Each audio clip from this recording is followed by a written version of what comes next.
Day 57 of the suffering. This morning I woke up and did 40 minutes of cardio. I'm back to my cardio in the mornings.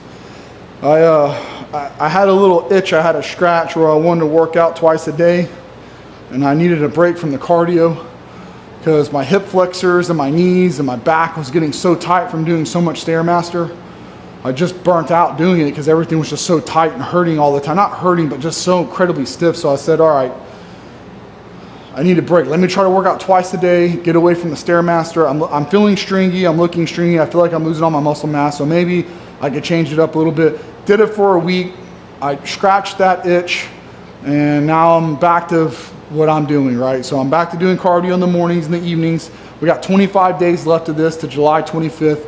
So in the next 25 days is all I have to make the absolute maximum amount of results in a short amount of time to see if I can even get, hopefully, the outline at least of my abs, because there's no way in 25 days I'm getting rid of all this and I'm going to have a six-pack. It's just not going to happen. I'm 209. I went from 235 down to 209 in this short amount of time, which is great, but it just wasn't enough. I needed more time, is what it is. Okay, so this is our first movement. We changed up the routine a little bit too. We're doing 3 warm-ups and then a top set. This is the top set. I'm going to rest pause this. So I'm going to try to get as many as I can. I'm going to start off without using the straps, and as my grip goes, when the next rest pause, I'll probably put them on. I'm not counting my reps. I don't care about my form. I just want to try to get as many as I can. I don't count because it's irrelevant. If the muscle's capable of doing the rep, it will be able to do it. This is my heavy movement of the night. I'm just trying to move sub-maximal weight. I'm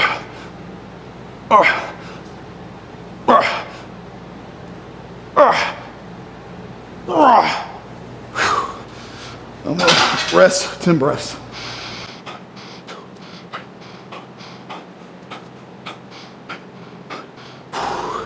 I'm obviously going to get a lot less reps on this one, but we won't know because I'm not counting them. I mean, y'all can count them, but I'm not counting them right now, so it doesn't matter. Just trying to really load the muscle. Now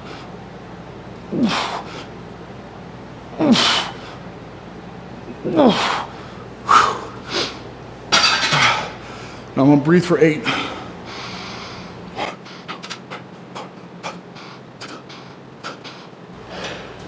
My grip's starting to go on that one, and I don't want to not be able to do more reps because my forearms give out. So I'm gonna go ahead and strap up. Gives me a few more breaths of rest. This is just the heavy lift of the night. We're going to get our volume in after this movement.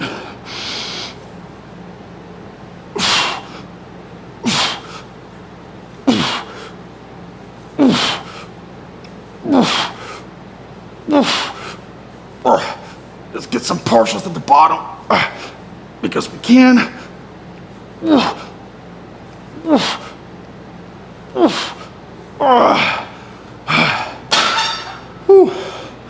That was tough. Now, after this, we're gonna go for more volume now. I'm gonna try to get more reps in. I like to get a heavy lift, heavy, sub-maximal, and then start getting the volume in after that. So I greatly underestimated the amount of fat I had and how long I needed to lose what I needed to lose to be able to get my abs. That's okay though. 25 more days, I'll get a lot closer to it. I'm not gonna stop doing what I'm doing just because I don't think I'm gonna hit my goal. I'm just gonna get as close as I can to hitting my goal in the time that I have left. And it is what it is. It's still been a hell of an experience doing the diet that I'm doing and doing the training I'm doing, and it's far from done. There's a lot of progress to be made in the next 25 days, that's for sure. So we'll just see where it goes. Okay, I'm doing a drop set on these. This isn't gonna be rest pause, this is gonna be drop set. So I'm gonna try to get a lot more volume on this than when I was getting on the other stuff.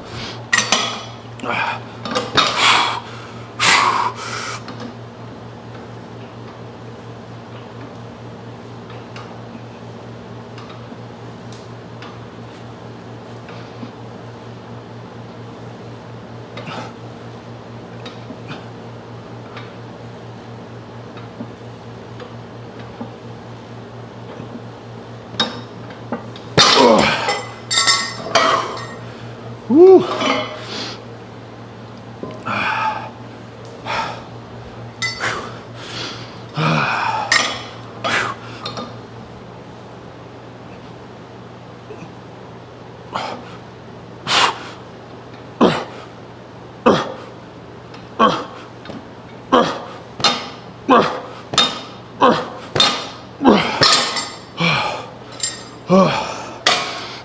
Oh, that's tough right there.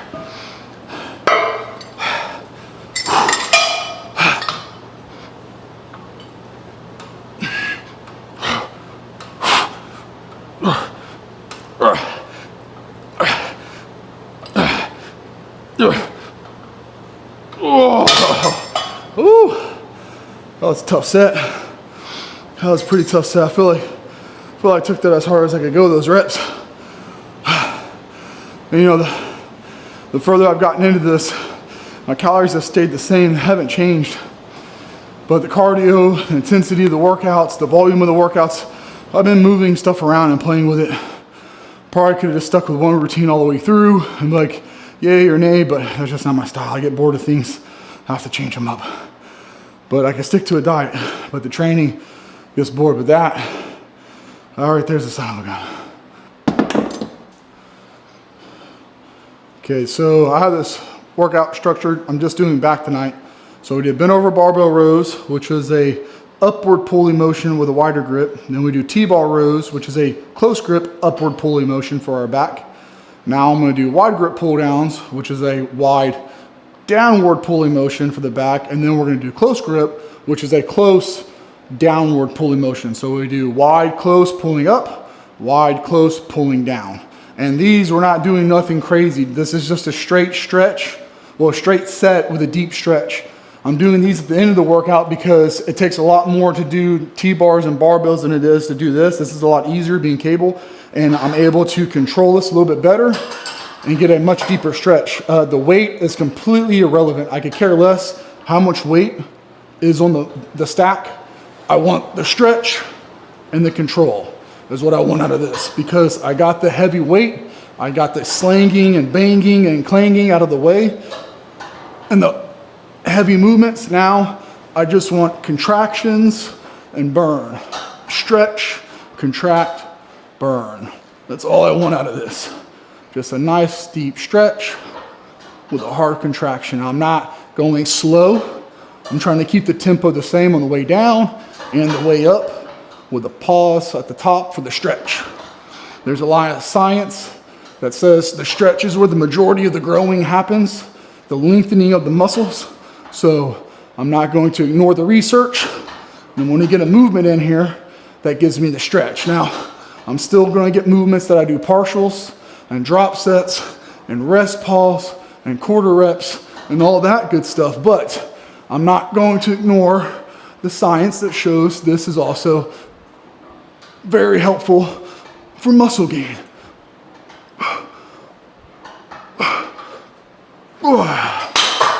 Whew. I feel that all in the center of my back between my shoulder blades and on the bottom of my shoulder blades. And also at work today, I was manhandling a whole bunch of chain falls and come-alongs, which weigh between 20 to 60 pounds. And I had a box this big. I was having to pick them up and put them in. And I did that pretty much all day long. So my biceps are fried along with my back, man. I did a lot of physical labor today. And then coming here and doing this, my biceps feel a little funny today. Not like sore, but I don't know. It's a weird feeling. It kind of like worries me a little bit in the back of my mind. Like, what if that's a tendon about to pop, or what if I'm about to tear a muscle? So I'm gonna do some tissue work tonight on my biceps when I'm done training, just so I can get everything loosened up and kind of relax, because I have another day tomorrow of doing the same thing I did today. And I'm not trying to get hurt at work or in the gym. It's rough being a blue collar. Okay, this top set, same, just like with wide grip pull downs. I'm gonna do this for a stretch, not so much of a load. And you gotta remember, bodybuilding isn't about how much weight you're moving. It's about how much engagement of the muscle you're recruiting. The more you can recruit that muscle and engage it and stress it and cause fatigue, the more response you're going to get and more stimulus to grow.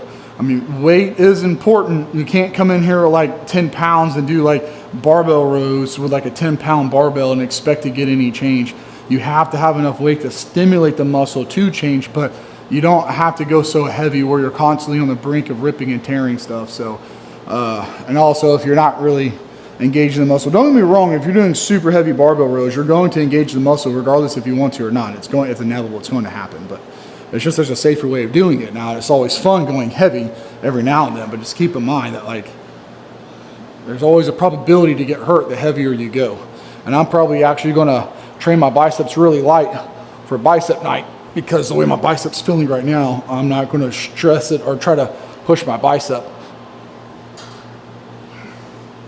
See, I want a nice, good, deep stretch, good contraction, control the weight, stretch, pull, control the weight. I could go a lot heavier, and I can sling this down real aggressively, and that would be a whole lot more fun, but that's not what I'm trying to do. I already got that heavy stuff out the way early in the workout, so now I'm just wanting to get the muscle working. Just trying to contract it as hard as I can. Now with the stretch, I'm still holding tension on the muscle. I'm not letting loose. Now we'll just do a few little partials here. That's it. Okay, so that's it for my back. And I'm gonna start training my back once a week. I've been training since last July, everything twice a week but my legs. I do my quads, hamstrings, my whole lower body once a week. I do quads on Wednesday, hamstrings on Saturday, and train my calves once a week. My legs have continuously looked better and better and better. My upper body has not. So I'm going to take note from my lower body and notice what it's done in the last year and how much improvement it's made.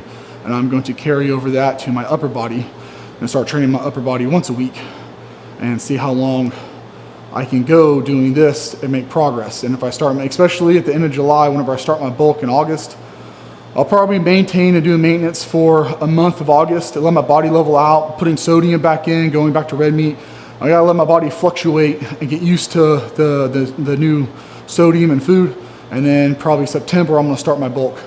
And then I'm gonna run this once a week for a couple months and see the progress. And if I don't feel like I'm seeing good enough progress, I'm gonna see about increasing my frequency back to twice a week, and then probably even start doing a 2-a-day split when I'm getting a lot more calories.